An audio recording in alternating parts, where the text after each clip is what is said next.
मसाई जनजाति से प्यार करना इस लड़की को पड़ा इतना भारी, इनकी लव स्टोरी आपको हैरान कर देगी। और एक ऐसा बच्चा जिसने अपनी पूरी जिंदगी सिर्फ एक प्लास्टिक के बबल में गुजारी, लेकिन क्यों? और पान मसाला कंपनियां कहां से लाती है एक्टर्स को देने के लिए करोड़ों रुपए, और टीवी की ये अभिनेत्रियां दे रही हैं उम्र को मात, अधेड़ उम्र में दिखाती है युवा अभिनेत्रियों जैसा ग्लैमर, और तरबूज की खेती से किसान हो रहे हैं मालामाल। जानने के लिए अंत तक बने रहिए। नंबर 1, प्यार कभी भी रंग, जाति या समुदाय देखकर नहीं होता, ये तो बस हो जाता है। साल 2005 में आई film the White Masai film में भी हमें एक ऐसे ही अनोखी कहानी देखने को मिली, जिसमें स्विट्जरलैंड की एक लड़की कैरोला अपने स्टीफन के साथ घूमने के लिए केन्या आती है। कुछ दिन केन्या में बिताने के बाद अंतिम दिन कैरोला की मुलाकात लिमालियन से होती है, जो वहाँ मसाई जनजाति का एक सदस्य होता है। मसाई जनजाति एक बेहद ही खतरनाक जनजाति होती है। इनके लोग बहुत बहादुर माने जाते हैं, जो शिकार करने में एक्सपर्ट होते हैं। कैरोला और लिमालियन को एक दूसरे से प्यार हो जाता है और कैरोला स्टीफन के साथ वापस स्विट्जरलैंड जाने के इनकार कर देती है। इसके बाद कैरोला और लिमालियन के बीच प्यार बढ़ने लगता है। लिमालियन के लिए कैरोला स्विट्जरलैंड की अपनी दुकान भी बेच देती है और केन्या के नैरोबी में एक नया स्टोर खोल लेती है। कैरोला इस बीच गर्भवती हो जाती है, लेकिन कैरोला के स्टोर खोलने के बाद से ही लिमालियन बहुत शक्की हो जाता है और वो अक्सर कैरोला पर शक करता है कि उसका कोई दूसरा बॉयफ्रेंड है। कुछ समय बाद कैरोला प्यारी से बच्ची को जन्म देती है, लेकिन लिमालियन के शक करने की आदत बढ़ती ही जा रही होती है। इसके बाद कैरोला एक दिन वापस अपने देश स्विट्जरलैंड चली जाती है और फिर कभी लौट कर वापस नहीं आती। ये पूरी फिल्म एक सच्ची घटना पर आधारित है। नंबर 2,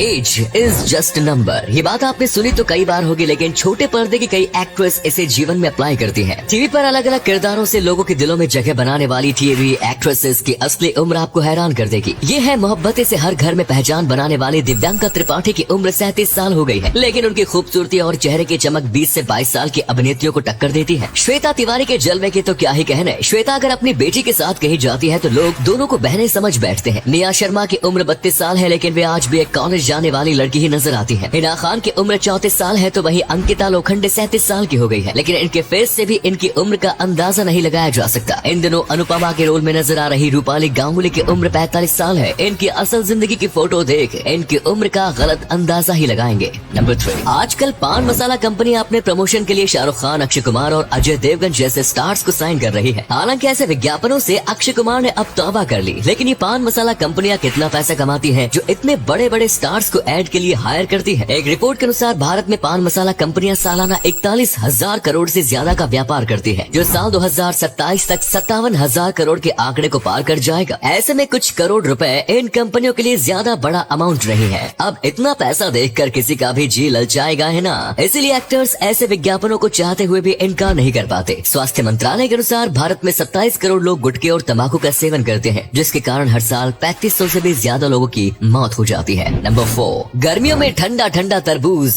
खाना भला किसे पसंद नहीं होता। आपको जानकर हैरानी होगी कि बिहार के बगहा इलाके में तरबूज की खेती कर किसान लाखों करोड़ रुपए कमा रहे हैं। गंडक नदी के किनारे 12 से 13 किलोमीटर तक सिर्फ तरबूज की खेती की जा रही है, जहां 10,000 से अधिक किसान काम कर रहे हैं। यहाँ से सीजन के समय रोजाना 12,000 से 13,000 क्विंटल तरबूज की सप्लाई हो रही है, और इन दिनों एक क्विंटल तरबूज का रेट 1,000 रुपए तक पहुँच गया है। इन तरबूजों की सप्लाई सिर्फ बिहार में ही नहीं बल्कि उत्तर प्रदेश और पश्चिम बंगाल के अलावा नेपाल में भी की जा रही है। किसानों का कहना है कि कोरोना काल में 2 साल उन्हें काफी नुकसान हुआ, लेकिन इस बार फसल भी अच्छी है और डिमांड भी काफी देखी जा रही है। पहले एक क्विंटल तरबूज के लिए 300 रुपए ही मिलते थे, लेकिन अब एक क्विंटल तरबूज के लिए व्यापारी 1,000 रुपए तक दे रहे हैं। नंबर 5, भारत के लौह पुरुष सरदार वल्लभ भाई पटेल की पहचान केवल भारत तक ही सीमित नहीं है। हाल ही में कनाडा में सरदार पटेल की मूर्ति का अनावरण किया गया है। ये मूर्ति 9 फीट लंबी है और इसका वजन 9 टन है। ये मूर्ति कनाडा के ओंटारियो में मार्खम स्थित सनातन मंदिर सांस्कृतिक केंद्र में लगाई गई है। ये मूर्ति गुजरात समाज ऑफ टोरंटो द्वारा स्थापित की गई है। ये संस्था एजुकेशन और कल्चर के क्षेत्र में काम करती है। इस मूर्ति का अनावरण प्रधानमंत्री नरेंद्र मोदी ने वर्चुअल माध्यम से किया। मोदी ने कहा कि इससे दोनों देशों के बीच संबंधों को मजबूती मिलेगी।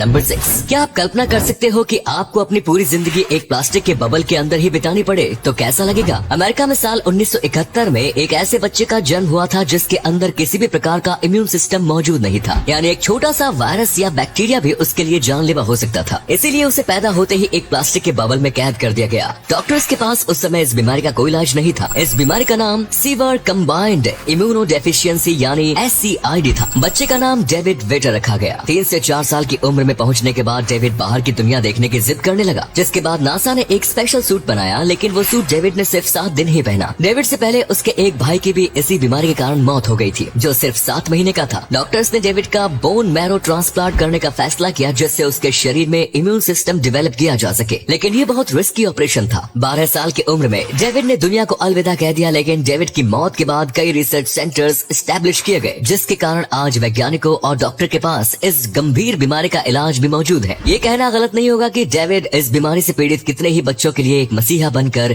दुनिया में आया था। नंबर 7, भारत के कोने कोने में टैलेंट निवास करता है। धनंजय सिंह एक महान मूर्तिकार है जो अपनी बनाई मूर्तियों में मानवता और प्रकृति को समान रूप से दर्शाते हैं। वे मूर्ति बनाने में ब्रॉन्ज और स्टेनलेस स्टील का उपयोग करते हैं। अपनी रचनाओं से धनंजय प्रकृति के नुकसान से मानव जीवन पर आने वाले खतरों के बारे में लोगों को अवगत कराते हैं। उनका कहना है कि प्रकृति और पर्यावरण के बिना मनुष्यों का कोई अस्तित्व नहीं है। ये जानते हुए भी इंसान लगातार पेड़ों की कटाई कर रहा है। धनंजय को हुरून इंडियन आर्ट लिस्ट में टॉप 50 कलाकारों में भी शामिल किया जा चुका है। और अगले फैक्ट पर जाने से पहले इस फोटो को ध्यान से देखिए और बताइए कि आपको कौन दिखाई दे रहा है। इससे पता लगेगा आपका दिमाग और आंखें कितनी तेज हैं। मिलते हैं आपको 5 सेकंड्स।